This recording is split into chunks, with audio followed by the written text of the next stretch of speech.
Welcome, everybody. Today's authors at Google guest is Jeremy Rifkin.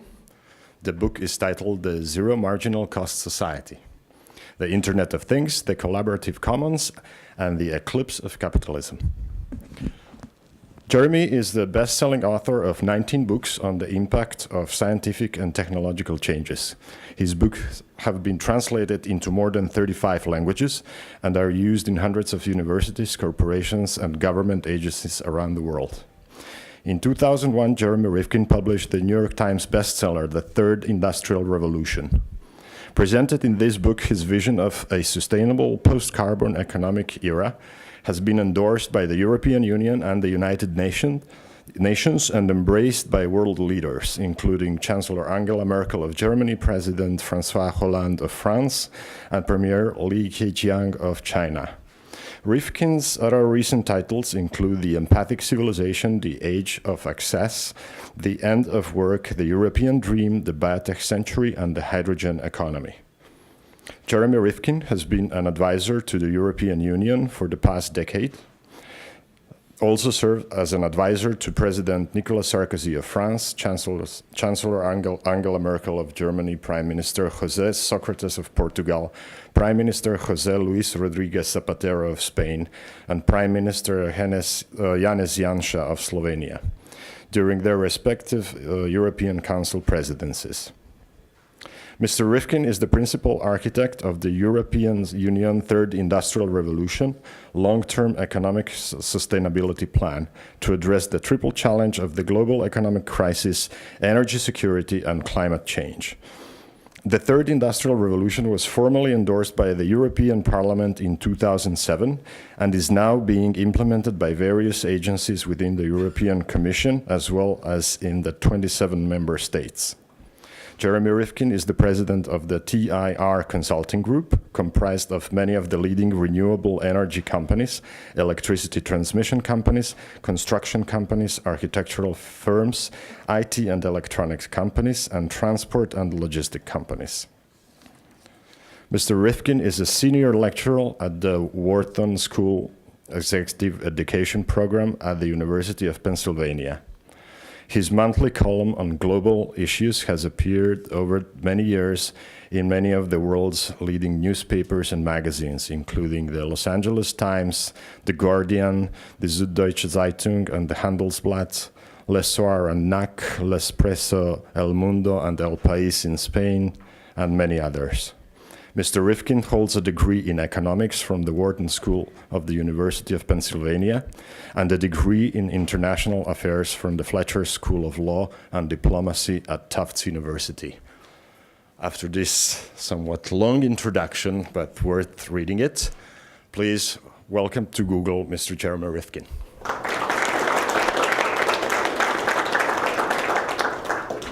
Good afternoon, everyone. It's a pleasure to be with you here at Google this afternoon.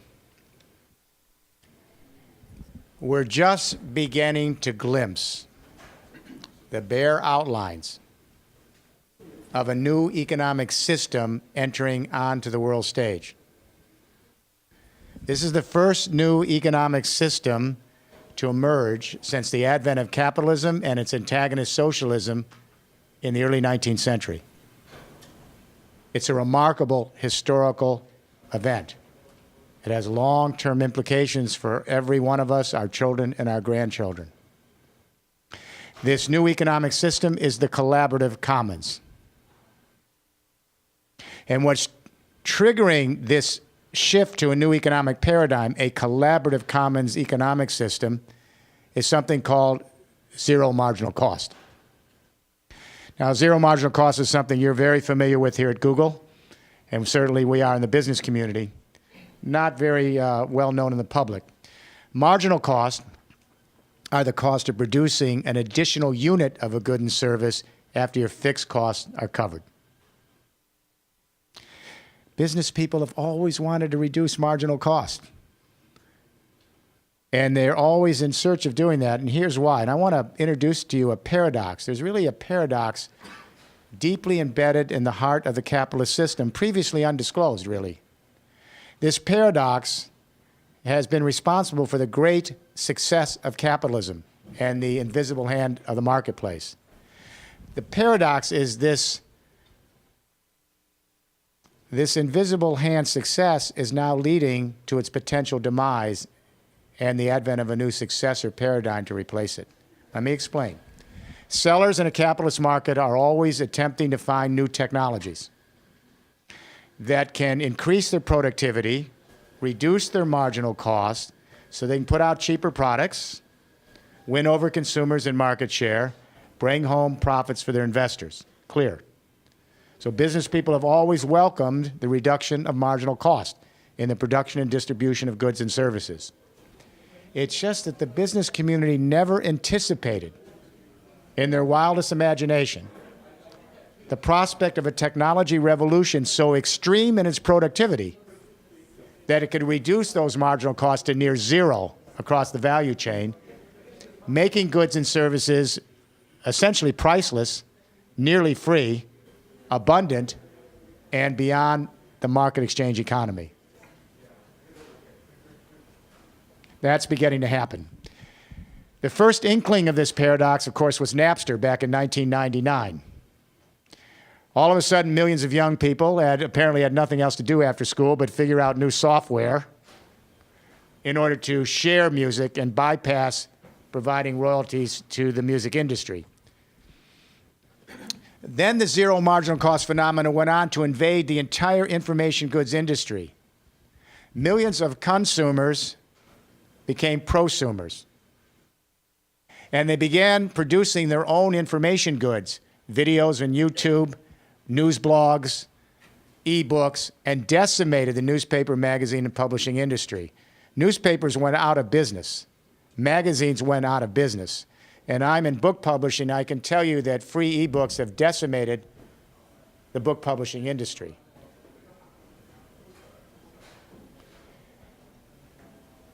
For a long time, industry watchers said, well, this is fine. We understand that more and more people are becoming prosumers and they're producing and sharing their own audio, their own videos, their own text, their news blogs. They're working together and sharing information on Wikipedia. We understand that.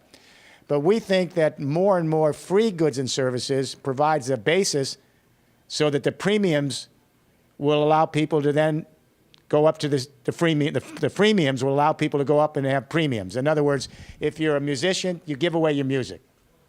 And then you hope that the long tail will set in and enough people will then decide to go from the freemium to the premium, go to your concert, and pay a lot of money. Or the New York Times will say, look, we'll give out 20 articles a month free. And we hope that the freemium will encourage a certain number of people to subscribe to our news service, the premium. It hasn't happened. This was wishful thinking or naive. The more and more we are able as prosumers to produce and share our own information goods, the less likely we are to move from freemiums to premiums because our attention span is limited and there's so much free goods that they really don't push us into the premium category. And the proof is in the pudding. If you take a look at the newspaper industry, magazines, book publishing, and the recording industry, they've never come back from zero marginal cost. Economists, however, up until the moment now, our economists have thought, well, we think there's a firewall here. And that is, even though more and more information goods are heading toward near zero marginal cost in virtual worlds, that they will not cross the firewall into the physical world of brick and mortar goods and services. No longer. What's happening now is that the communication internet is now expanding to an internet of things, a physical internet.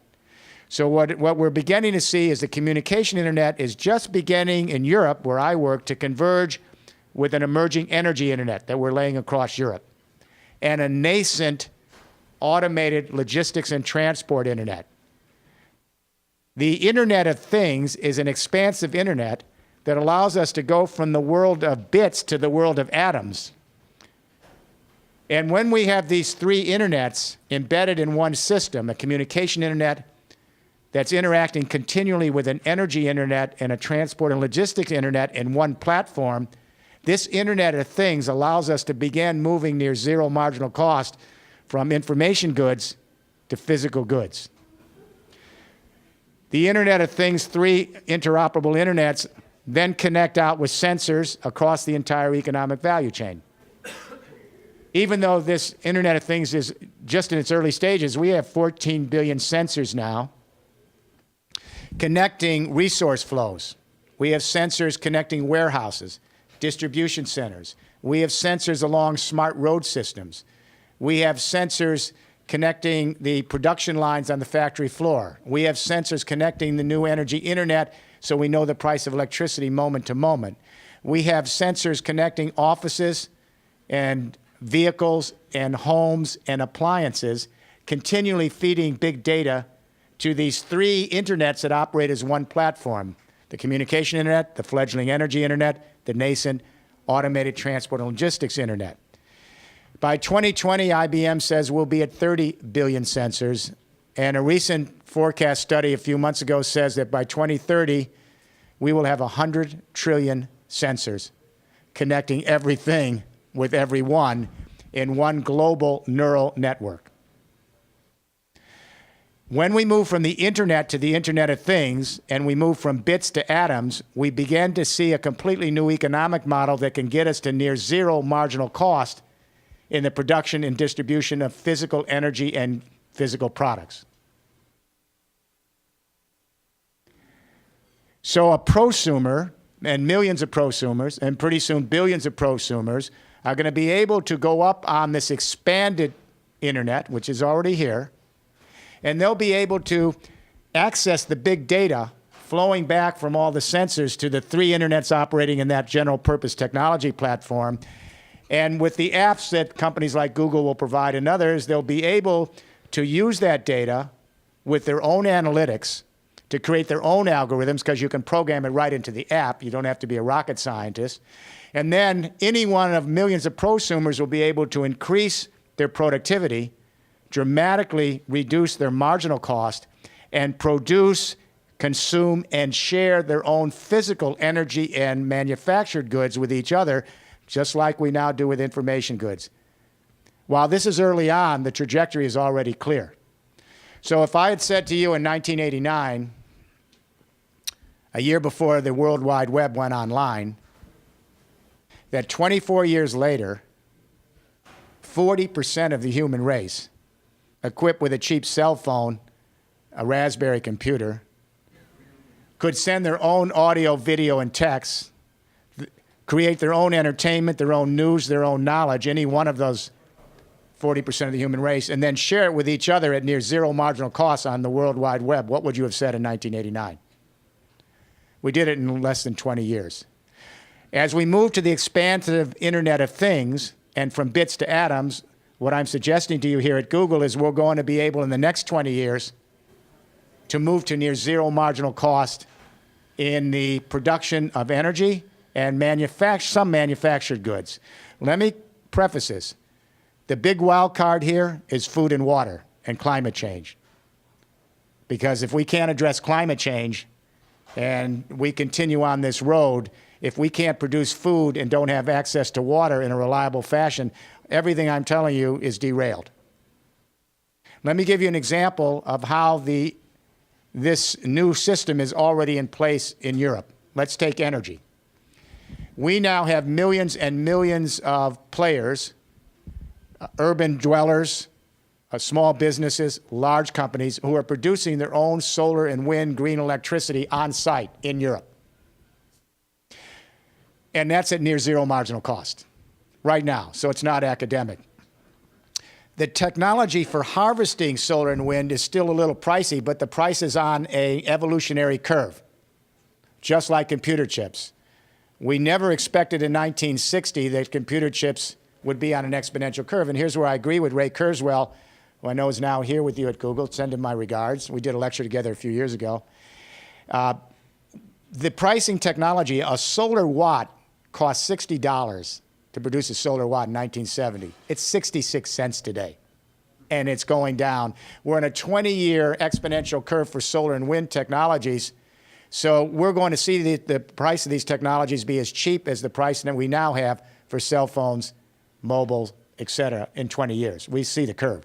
Ray Kurzweil says that if we are doubling on the exponential curve every 2 years, 8 more doubling, 16 years, we're in the solar age. He may be a little optimistic. I'd say within 25 years, we're there.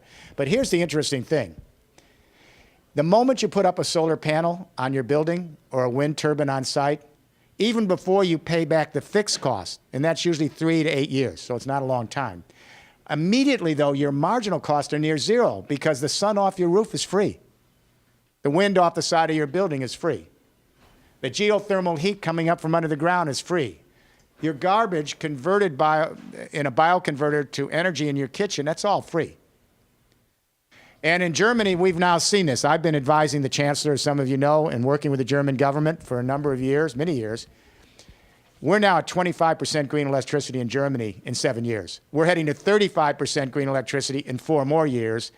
And you know who's producing it all? We have 1 million buildings that have been converted to micro power plants. And millions of small players have joined together in cooperatives, small, medium-sized businesses, homeowners. They're generating the new electricity. What about the big, huge global electricity companies out of Germany? EnBW, E.ON, they're gone in less than 7 years. Remember what happened to the recording industry? What happened to newspapers? What happened to magazines and publishing? This is happening to the huge global power companies in Germany, and they acknowledge it. This last week, one of the directors of E.ON said, we're out of it. They're producing less than 7% of the new power and going down, down, down. They can't scale it. Because in the first and second industrial revolution, we have to scale with vertically integrated companies that put everything under one roof in order to get economies of scale. The Internet of Things is designed to be distributed, collaborative, peer-directed, and it scales to lateral economies of scale. Think of millions of young people sharing music, wiping out the recording industry.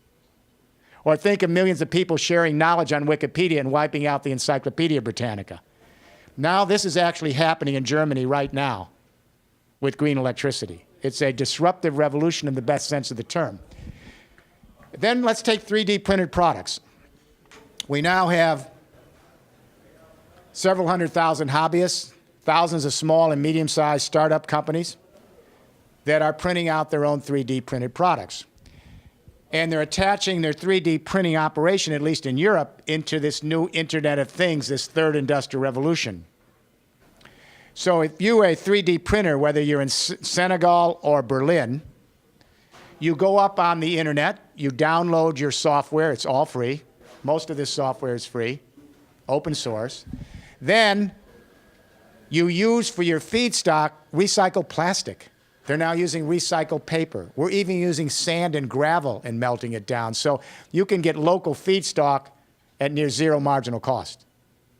Then they're powering their 3D printing factory with green energy from their energy internet that's generated at near zero marginal cost.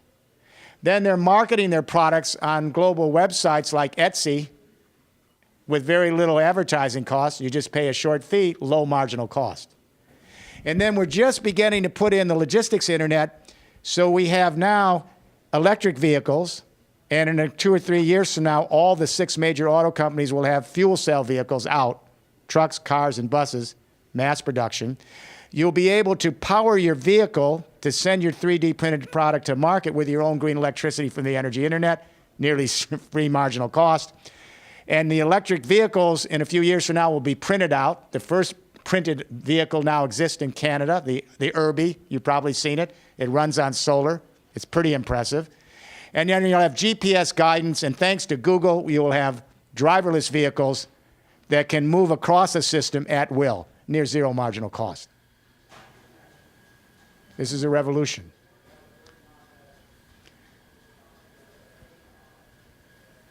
The question becomes this: if millions and hundreds of millions of people can begin to produce, consume, or share their own information goods, energy, and a lot of their manufactured goods at near zero marginal cost, making them nearly free and beyond the exchange model of the capitalist market, what kind of new economic system do we have to envision here at Google and other places to organize the world, the one that I'm laying out here? Economists will usually say there's only two ways to organize the economy, either the government or private enterprise or some combination of both. Capitalism, socialism, or in Europe, a social market economy. Our economists ignore a third institution, which is responsible in our daily lives for a range of goods and services you and I rely on, and it's not market, and it's not government. It's the social commons. Part of it's the formalized not-for-profit sector, but it's the social commons from cooperatives to credit unions. And a huge part of the human race is engaged in activities in the social commons, and with cooperatives, you share. When people say, how do you make money if you're not in a profit-making organization? How do you make profit? Wake-up call. There are hundreds of millions of people, actually billions of people, who are parts of cooperatives. The entire rural electricity system in the U.S. are rural electric cooperatives, and it's almost 50% of our transmission lines. When you get food at the store, it's coming from agricultural cooperatives. Most people around the world live in housing cooperatives. In Europe, banking cooperatives, if you're from Europe, they're bigger than the commercial banks. And it goes on and on and on. So the social commons is ignored by economists because it doesn't create finance capital. It creates social capital, but it's a big revenue player. In 40 countries surveyed, the social commons is responsible for about $2.2 trillion in revenue, and it's responsible for over 5% of the GDP in many countries, including the US. What's happening now is the social commons, which is a venerable institution that we rely on for educational institutions, our nonprofit, health services, daycare centers for our children, assisted living for the elderly, environmental organizations, cultural, sports, arts, it goes on and on. If they were eliminated and we just had the marketplace, we would not have much of a life on the planet. What's making this social commons now more relevant than any time in the past is this Internet of Things. Because the Internet of Things is a general purpose technology platform that's designed to be the technological soulmate of a social commons. The whole design is to be distributed, collaborative, scales laterally, not vertically, and it rewards collaboration across these lateral networks. It creates a sharing community. And of course, who understands this better than Google? Because you helped us create a sharing community. When we were kids, we always said, boy, it would be nice if there was a magic box, and all we had to do is click in, and all of a sudden, within 3 seconds, the knowledge of the world. You did it. You did it by queuing in to a communication internet that allowed us to laterally scale. But that's just the beginning of the story. So what's happening now is this expansive Internet of Things allows millions and millions and millions of consumers to be prosumers and join with small and medium-sized enterprises and connect directly, eliminate all the middlemen of vertically integrated global companies. It's the middlemen in vertically integrated global corporations, the Fortune 1000, that mark up their transaction costs along the value chain in order to have the margins. If you eliminate the middlemen with laterally scaled networks, you eliminate all of those margins and you can directly engage each other. But it creates a new system. What I suspect we're seeing here is a hybrid system, part capitalist market, part collaborative commons. The capitalist market is not going to disappear. There will be many goods that are sophisticated and will require a capitalist exchange economy, and there'll be sufficient margins for profit and return. But I do believe that by the time some of you are my age, mid-century, most of our economic life is going to be on the collaborative commons. It's just too sweet to say no to. There'll be attempts to stop it and thwart it and hold it up. But when the technology is available, people will get it one way or the other. The recording industry was not able to stop file sharing of music. The newspaper and magazine industry and book publishing, very powerful industries, they were not able to stop lateral economies of scale. So I think the capitalist market's going to be a very powerful player here, but probably a niche player in a more dominant collaborative commons, and it will be an aggregator of networks. The Googles, the Facebooks, the Twitters. There will be a lot of this aggregating of networks to provide the technological base for the Internet of Things expansion, because that's sophisticated software and hardware. That's where you find the edge in order to have the capitalist market work together with the collaborative commons. In economics, we've always believed that the most efficient economy is where you sell at marginal cost. We just never expected zero marginal cost. I'll let you in on I'll let you in on something. This will amuse you. And Larry Summers, if you hear this, my little thing here with the folks at Google, this is pretty interesting. Larry Summers was the president of Harvard University, past U.S. Secretary of Treasury. In 2001, after the bubble burst, the dot-com, the Federal Reserve of Kansas City held a special seminar. They wanted to talk about the new data and information industries that were emerging, and Larry Summers and Bradford DeLong here at the University of California issued a paper to start the conversation. They got what was happening. They glimpsed the paradox.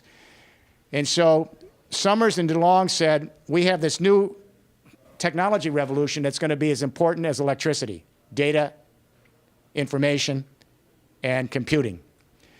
Now, the problem we face, though, is marginal cost, because as this new technology comes on board, we're heading to near zero marginal cost in information goods, but when you get to zero marginal cost, we can't return investment and get profit. So what do? You know what he suggested? He did say that we agree that the marginal cost is the most efficient place in which to price your product. But he said, we can't do this anymore. We're going to have to favor monopolies, temporary monopolies, to keep the marginal cost above near zero cost so we can return profits to the investors. You all got this? He said the competitive market, that's private enterprise capitalism, does not work when you get to near zero marginal cost. And he said, we don't know what the replacement paradigm will be. The fact that the former Secretary Treasurer and President of Harvard University actually suggested there's a replacement paradigm, that the competitive market doesn't function and we need monopoly, is astounding, but he thought he was talking to a small group of people inside the Federal Reserve. It's in my book in Chapter 1. Yeah, it's amusing. So I'm waiting to hear from him. I did an opinion piece in The Guardian on this about a week ago. I haven't heard from him yet. He may stay silent on this. But what's interesting is he understood the dilemma. He and Bradford DeLong, they understood it. But the dilemma is also an opportunity. And there will be many companies like Google who can find ways to aggregate networks to allow this collaborative commons to flourish and find some value in doing that. Nowhere will the impact of near zero marginal cost have a bigger reach than in labor, employment. This is what comes up every time I raise this. We're heading to near zero marginal cost labor with these new technologies, with analytics, algorithms, artificial intelligence, robotics, pattern recognition technology. Some of you older people remember, well, we talked about it at lunch. You read my book, The End of Work, where I projected in 1995, you don't look that old either, 1995, that we would be moving to a workerless world. It was controversial at the time, but I noticed that now in the last year, this new spate of books coming out at least acknowledged that that was right on target, that book. We have workerless factories right now. We have virtual retailing right now. We have eliminated massive amounts of blue-collar, white-collar, and service workers, and we're just beginning this shift into an analytical world that's basically supervised with advanced analytics and robotics and AI. We're now eliminating knowledge workers. We don't need all the accountants, the attorneys, the radiologists. We can do it with the software. So the question then becomes, in a world where we're heading to near zero marginal cost labor, what do people do throughout life if they're no longer needed in the marketplace? In the midterm, short to midterm, we have one silver lining. There's going to be one last surge of mass and professional wage labor in the next 30 years, one last surge. That's to do the build-out of the Internet of Things. It takes labor intensivity to build out this infrastructure. In Germany, when we got to 10% green electricity, we'd already created as many jobs, 350,000 jobs, as the entire rest of the energy industry combined, only at 10%. So we have to build out and change the whole energy system from fossil fuels and nuclear to renewables. We have to convert every building in the world, existing and new ones, to your own power plant. We have to insulate them, seal them up, get them efficient, and put the technology on. As I say, in Germany, we've done 1 million buildings, lots of jobs. We have to transform the entire electricity grid of the world from servomechanical to a digital, laterally scaled internet. That's a huge amount of professional and semi-skilled and skilled work to lay it down. And we have to put in the automated logistics and transport network and change from internal combustion engine transport to driverless fuel cell vehicles. So in the next 30 to 40 years, we have to do the build out. My global consulting team, TR Consulting, has some of the major companies in the world involved, logistics, IT, electronics. We're actually working with entire countries and regions in the world right now and laying out this Internet of Things third industrial revolution. It's not academic. Where will the new jobs be? Well, first of all, if millions and millions of people are producing and sharing their own energy and 3D printed products and information goods, they're going to need less income at zero marginal cost. They're still going to need employment. If the marketplace doesn't need them because we can produce the energy and the products, you know, in the marketplace with just high technology, where will you get the employment? In the social commons. The social commons creates social capital, human beings with the other human beings, creating communities, cultural, sports, arts, wellness, health, quality of life. Those are the more important employments. Making widgets is not as intellectually challenging and motivating to the human mind as it is trying to create a sense of human community, a sense of transcendence, a sense of finding meaning in the world.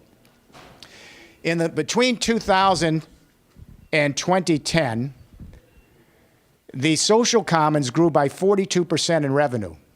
The GDP grew by 16% in revenue. Did you catch that? It's already happening. And in the last 15 years, employment in the social commons kept going up, up, up. Employment in the marketplace kept going down, down, down. And during the Great Recession, employment in the social commons went up. Employment in the marketplace went down. When you survey high school kids, it's interesting where they want to be. The millennials, not the Xers. Because the millennials have gone through the Great Recession. And this is a kind of a different group now. They asked 9,000 honor students, the best and brightest high school students last year, what kind of employment do you want? And they said, we don't care so much about the money, we want meaningful jobs that challenge us. And when they surveyed 200 companies or institutions they could work for, many of them chose those institutions that were in the social commons. And you know what the number one institution they all chose to be employed in? 9,000 honor students? It wasn't Google. It wasn't General Motors. It was St. Jude's Hospital. Isn't that interesting? I wouldn't have even gotten that. A hospital where you go in, you don't pay, and you are provided for. Interesting. Now, economists will say, well, wait a minute, isn't this social commons a parasite? It isn't a self-sufficient sector because it relies on government grants and private philanthropy to maintain itself. That's a myth. The Johns Hopkins University survey of 40 countries shows that 50% or more of the revenue in the nonprofit social commons world is fees for services rendered, healthcare centers, educational organizations, environmental groups, et cetera. Only 35% of the revenue comes from government entitlement and maybe 10, 15% from philanthropy. Well, on this scale, you'd have to then ask about the marketplace because 36% of all the GDP in the United States goes from the government, taxpayers, to private enterprise so that they can engage in building out things that we need. So is that parasitic? We provide more for them than we do this sector. So I think what we have here is a very interesting dynamic unfolding. It's going to raise very substantial questions about who will control this Internet of Things. Will it be open and transparent? And let me say, Google has a very big responsibility here to lead. We are very worried about network neutrality, and I know you are as well. You know, network neutrality was critical to the idea of the World Wide Web. And if we're having an Internet of Things, without network neutrality, it fails. It will be enclosed, privatized, monopolized, and we will not get to a near zero marginal cost collaborative commons world. In January, the U.S. Court of Appeals, the second highest court in the country, 5-4, you can guess the vote, they struck down network neutrality, the central principle of the Federal Communication Commission overseeing the internet, because they said this was not within their mandate. So now the FCC has to go back and try to recast this idea of network neutrality with new protocols. But already, as you well know, the cable and telecom companies are saying, wait a minute, we own the pipes. We're getting tired of this. We want to make sure that we get some return here. So we think we ought to be able to charge different prices. You know, and network neutrality means everyone's treated the same. You get a service provider, you go up there, no one's left behind, no one's put at the back of the line, no one's put at the front of the line. But now the telecom and cable companies said, we want to change that. We want to provide different kinds of premium services so we can discriminate and decide who gets what and on what time schedule. And we even would like to control some of the data. It's going through our pipes. So it's going to be essential that the internet companies that have brought us this social commons make sure that we keep an open network neutrality. Now let me say one more thing that may step on a few toes here. I love Google. I use Google every day. I don't know what I'd do without Google as a research tool for my office. I love Facebook. I love Twitter. I use Amazon. But we're now reaching a point now where these institutions which have provided the social commons are starting to look like global public utilities, social utilities. There's what, 6 billion queries on Google a day, I think? And I think you're around 67% of the research engine market in the US and 90% in Europe. It's 50 billion in revenue, you're doing well. And then you take a look at Facebook, 1 out of every 6 people on the planet almost is on Facebook. That's amazing. And Twitter, you have 640 million people. And on Amazon, 1 out of every 3 purchases start on Amazon, including mine. So we love these internet companies because they've allowed us to create and began to facilitate a collaborative commons. But we're going to have to find some way as you mature as global institutions that there's the appropriate regulations both internally and externally to make sure that we facilitate open, transparent sharing on this collaborative commons. And that's the responsibility of a younger generation in Google to make that happen. Then we can have the best of the new world. Last thought. I think this is going to be a rough road. I have to tell you that the real wild card here is climate change and cyber terrorism. The latter is more addressable than the former. We can get to nearly free energy. We're already there, nearly free goods and services, but without food and water, we don't survive. What's terrifying about climate change is it changes the water cycle of the Earth. That's what this is all about. It's not well known in the public, but for every 1 degree that the temperature goes up on the planet from climate change, from industrial activity, the atmosphere is absorbing 7% more precipitation from the ground. The heat sucks up that precipitation, so you get more dramatic and concentrated precipitation and more violent water events, more violent winter snows, more violent spring flooding, more prolonged summer droughts, more Category 3, 4, and 5 hurricanes, tsunamis, and typhoons. Sound familiar? And here in California, drought, the breadbasket of the world, and we don't know if we can even feed people and provide water for people. How do we repopulate millions of people in the western part of the U.S. in 30 years? So climate change is the elephant in the room. What's important to acknowledge here is that the third industrial revolution, this Internet of Things, allows us to move quickly out of fossil fuels and have millions of people begin to produce and share their own green energy. And this Internet of Things, because its entire purpose is to increase efficiencies, to reduce marginal costs, it means it shows us how to use the less resources more effectively. So we don't put a big burden on the planet that we live in. So we have young people here not only sharing information goods and energy now in 3D printed products, we've got young people sharing cars. The front page of the San Francisco paper today is providing parking spaces for car sharing services. Young people don't want to own a car, they just want to have access to mobility, and for every car you share, we take 10 cars off the road. And when we move to electric vehicles shared, we move to clean energy. And we have young people now sharing their homes and apartments. The big issue in San Francisco this week, Airbnb. And Airbnb's success is near zero marginal cost. They have the web up. That doesn't cost them anything after they put it up. And how much does it cost someone who owns an apartment or a home? They've already covered their fixed costs. They're paying their mortgage. The marginal cost in renting out the room is near zero. How do the hotel chains compete with that? They have to put together a physical room. That costs money. But so we have car sharing and bike sharing, and now we're sharing apartments and homes and clothes and tools and toys. So we have a generation that's beginning to believe it's not about ownership, it's access. And if more people share what they have, less has to be produced. It does have a negative impact on GDP, but it has a positive impact on quality of life, and that's the way to measure a good economy. Last thought. It isn't just about technology. Google is a tremendous place to be. You provided a lot of technology that's really helped us create a better world. It isn't just technology. We need to change the human narrative. We need a new story for the human race to go with the technology coming out of technology places like Google. We have to move from geopolitics to biosphere consciousness in one generation, or we're not going to make it. I'm telling you, I'm almost 70. Some of you are in your 20s and 30s. I really shudder at the possible world we are creating with climate change unless we reverse this quickly, really quickly. What is the biosphere? That's the sheath from the stratosphere to the ocean depths, where 40 miles, where all life interacts with the chemicals of the planet to maintain this Earth and life on it. I'm guardedly hopeful because we have young 15-year-olds coming home from school, and they actually have biosphere consciousness. It's a new thing. They're asking their parents, why do you use so much water when you're in the bathroom? Why do you have the TV on? We don't use it. Why 2 cars? Why not car share? And here's the one I particularly like. Why is that hamburger on my plate?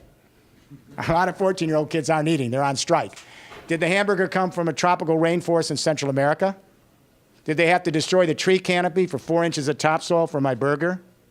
And the kids are smart enough to know that those trees are the habitats for rare species that go extinct when the tree canopy is knocked out. And the kids also understand when the trees are knocked out to graze the cow for the burger, the trees are no longer absorbing CO2 from industrial climate change, so the temperature of the planet goes up, and some farmer, she can't feed her kids because she has floods and droughts on her land. They're learning ecological footprint. It's a metric. They're learning that everything we do intimately impacts some other human, some other ecosystem, some other species on this Earth. So I'm guardedly hopeful. We got a young generation here that's beginning to see we live in one indivisible community, the biosphere. And if we can facilitate the process where the Googles of this world can help connect us in a neural network so that we can dramatically increase efficiencies, reduce our marginal costs, and that means using less resources more effectively and taking a less burden on the planet, we may get to a better world by mid-century. I don't know if we will. You will be the judges on your watch. So it's essential that Google and the other companies like Google, you need to help lead this so we have a chance of rehealing the planet and creating a future for our children. Thank you.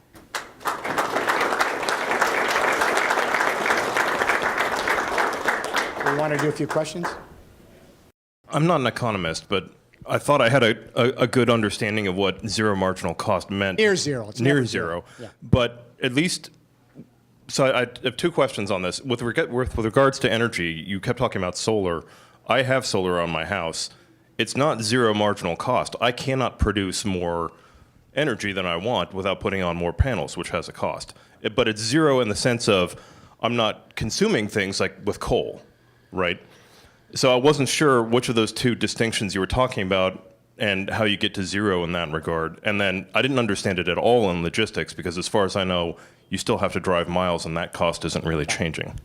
Let's talk about the solar panel or the wind turbine or the geothermal heat pump. You have to pay the fixed cost of the harvesting technology. It probably is going to take you somewhere between 3 and 9 years to pay back on the solar panels. But the moment that panel is up, you keep it clean, the sun is free. Coal is not free. Natural gas, shale gas, uranium, none of that's free. But the sun is free. You just capture it. The wind is free, you capture it. The geothermal heat's free, you capture it. So in that sense, it's near zero. But you're only advantaged if you're in an energy internet that's part of an Internet of Things. Because you may have a lull one day where the sun isn't shining and you haven't stored that green electricity. Or maybe the wind's blowing at night, but you need the electricity during the day. So we have to create an energy internet that crosses continents. And that way, let's say in Eastern Europe, where it's nighttime, they have a lot of wind, the surplus goes up on the energy internet to the places which are still daytime. Or if you have a lot of sun somewhere in Europe and Western Europe during the day, you put the surplus up on the net, and that energy internet will take it to another part of Europe. So, you know, these energies are intermittent, and they change in different times of the day in different parts of a continent. So to the extent that we have an energy internet, we can share our surpluses when other has lulls, and we can, if we store it correctly, hydrogen and other storage technologies, we can deal with peak loads, base loads across continents. That's what we're attempting to do in Germany and in Europe right now. And I was just in China. That was a big surprise to me with China because I didn't think they were going to be players. The Third Industrial Revolution, my former book, was published there 2 years ago, and the new premier read it in English and instructed the government to now move on a distributed energy internet and to move toward a Internet of Things. I was there in September with the leadership. 10 weeks later, after my meetings with government leadership, the Chinese government announced an $80 billion 4-year commitment to move the distributed energy internet across China so everyone can produce their own energy. By contrast, the U.S. is going to try to raise $3.5 billion over 20 years for a centralized smart grid. So I'm guardedly hopeful, but I think that these are real challenges. And for you, the challenge is your upfront cost. So you can pay them off and get to your marginal cost being nearly free. It's a challenge. What about the logistics? Can you explain that? That's the newest one, and I deal with that in the book. It's brand new, last 24 months. We're dealing with now in Nord-Calais. We're doing a master plan for the oldest industrial region of France, and they have Dunkirk, a port facility. The logistics is the most inefficient part of the value chain. That's why it's costly. You have freight across the country. When you see a truck, sometimes it's only 20, 30% full, or it's deadheading back with no cargo. It's not systematized. It's not efficient. What we're looking at now is a transport and logistics automated internet. And this would allow you to have everything modularized so that you can move shipments to any distribution center you want. For example, there are 5,000 warehouses in the U.S. So what? If you're a big company, vertically integrated, you own maybe 20 of them. So you have to send your stuff way out of the way, hold it there, and then take it to the destination. But what if all 5,000 warehouses, privately owned, came together in a cooperative?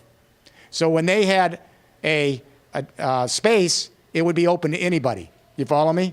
Then, with 5,000 distribution centers, you could move to whichever one you wanted and save a huge amount of your transport time moving it through the system with GPS guidance, but you'd have to have all the containers modularized. Everything would have to be on the same standards, so you could move the package across that internet like you move all the packages across the communication internet.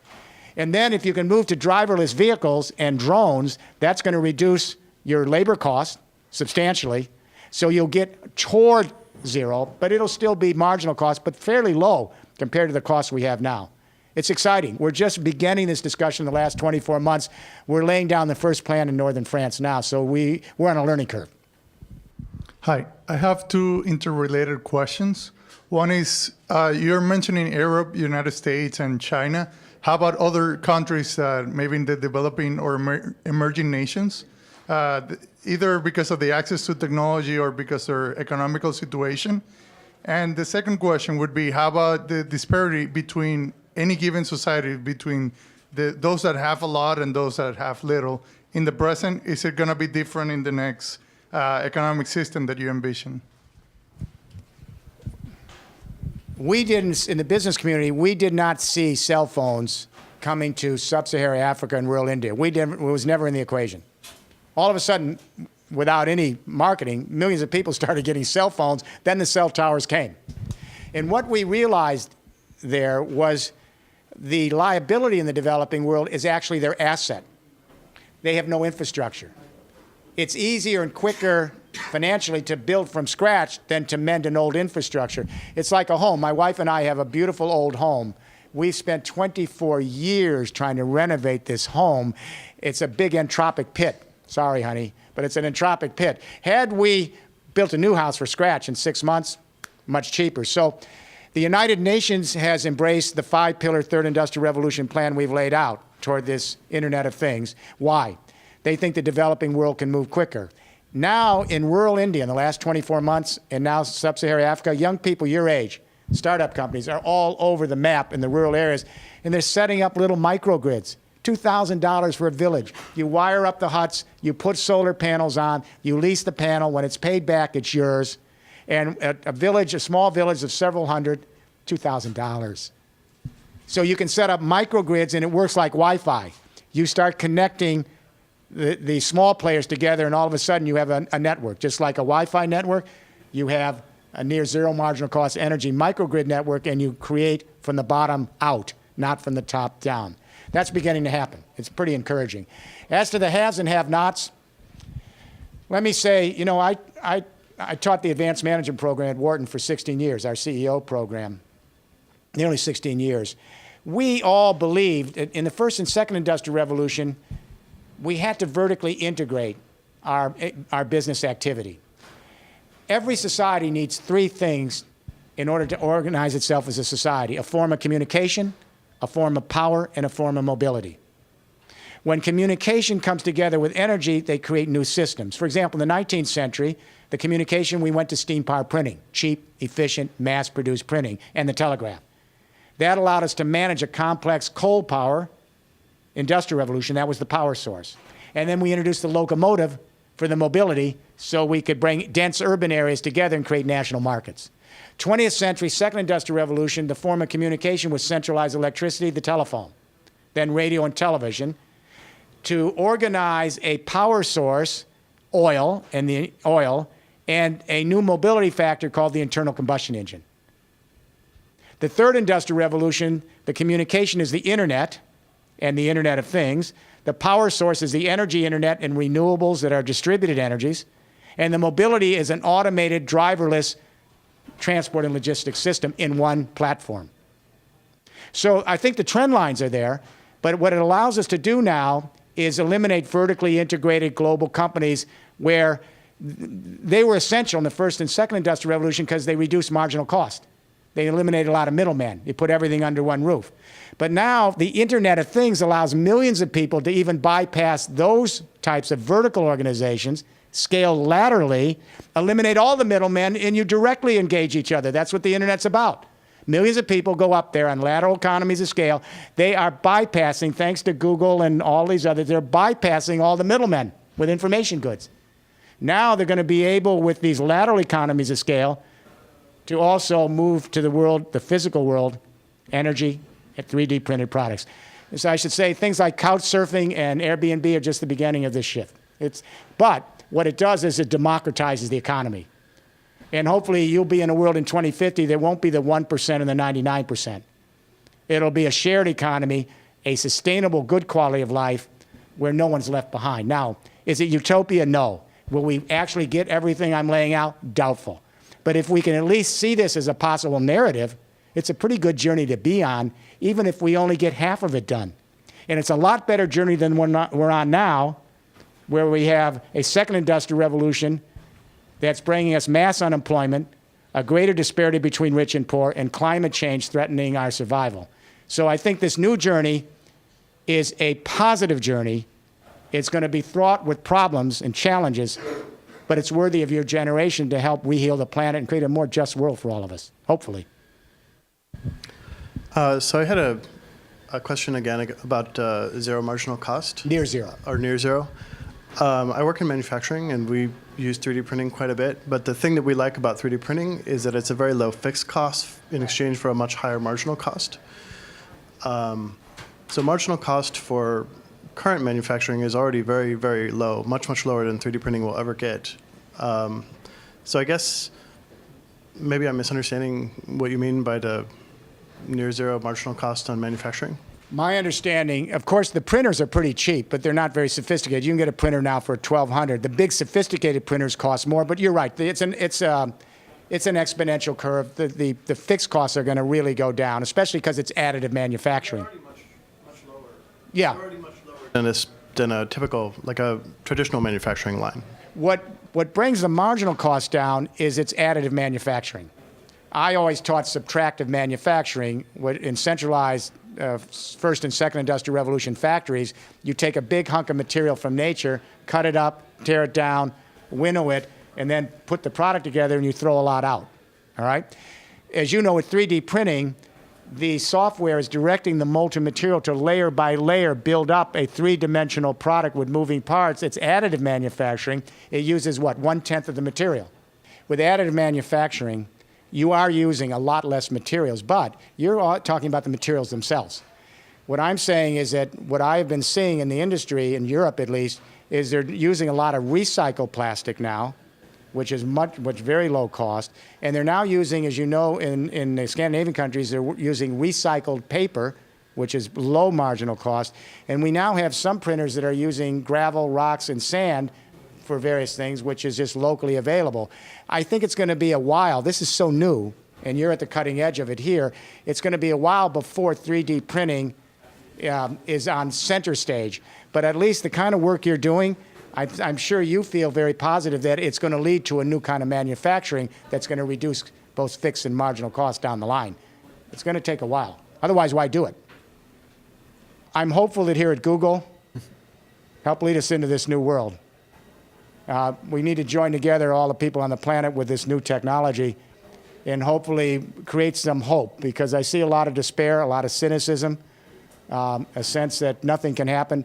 But we're right now on the cusp of a great economic revolution, this shift to the collaborative commons and an Internet of Things platform that allow us to begin to produce and share goods and services with low or zero marginal cost and in a sustainable way for the planet. It's the journey we all ought to be on. Thank you.